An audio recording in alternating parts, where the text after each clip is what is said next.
കേന്ദ്ര ആഭ്യന്തരമന്ത്രി Amit Shah BR. അംബേദ്കറെ അവഹേളിച്ചതിൽ parliament ഇന്നും പ്രക്ഷുബ്ധമായി. അമിത്ഷാ രാജിവെക്കണമെന്നാവശ്യപ്പെട്ട് പ്രതിപക്ഷം രംഗത്തു വന്നു. വിശദാംശങ്ങളുമായി റഷീദാണ് ഇപ്പോൾ. അബ്ദുൾ റഷീദ് ചേരുകയാണ് ദില്ലിയിൽ നിന്ന്. അബ്ദുൾ റഷീദ്, ഇന്ന് ഏതൊക്കെ തരത്തിലാണ് പ്രതിപക്ഷം ശക്തമായി ഈ വിഷയം ഉന്നയിച്ചത്? തിരിച്ച് കോൺഗ്രസ് മാപ്പ് പറയണം എന്ന നിലയിലേക്ക് ബി.ജെ.പി മാറുന്നുണ്ടായിരുന്നല്ലോ.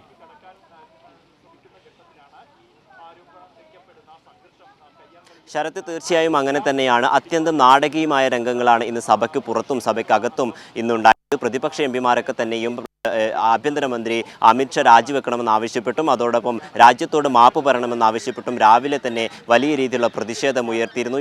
ഇതിനെ തടയുന്ന രീതിയിൽ, അമിത്ഷായെ സംരക്ഷിക്കുന്ന രീതിയിൽ ബി.ജെ.പി എംപിമാരും സമരവുമായി രംഗത്തെത്തി. ഇതോടെ ഇരു സഖ്യത്തിലെയും എംപിമാരും മുഖാമുഖം മുദ്രാവാക്യം വിളിക്കുകയും ഒപ്പം പ്രതിഷേധമടക്കം ഉണ്ടായി. എന്തായാലും ഈ പ്രതിഷേധമൊക്കെ തന്നെ കയ്യേറ്റത്തിലേക്ക് വരെ കടക്കുന്ന രീതിയിലായിരുന്നു പ്രതിഷേധം ഉണ്ടായത്. എന്തായാലും സഭ ആരംഭിക്കുന്നതിന് മുമ്പ് തന്നെ വലിയ പ്രതിഷേധമാണ് പ്രതിപക്ഷ എംപിമാരും പ്രത്യേകിച്ച് ഇടത് പാർട്ടി എംപിമാരും ഒക്കെ തന്നെയും നടത്തിയത്. ഇതിന് പിന്നാലെ സഭ ആരംഭിക്കുകയും സഭയിലും വലിയ രീതിയിലുള്ള പ്രതിഷേധം ഉയർത്തുന്ന ഒരു കാഴ്ചയാണ് ഉണ്ടായത്. ഇതിനെ തുടർന്ന് വലിയ പ്രതിഷേധത്തെ തുടർന്ന് ഇരു സഭകളും 2 മണി വരെ പിരിച്ചുവിടുകയും ചെയ്തു. എന്തായാലും ആഭ്യന്തരമന്ത്രി അമിത്ഷാ രാജിവെക്കണം, അല്ലെങ്കിൽ രാജ്യത്തോട് മാപ്പ് പറയണം എന്ന ഉറച്ച നിലപാടിൽ തന്നെയാണ് കോൺഗ്രസും അപ്പം വിശദാംശങ്ങൾ ഇപ്പോൾ ദില്ലിയിൽ നിന്ന് നൽകിയത്.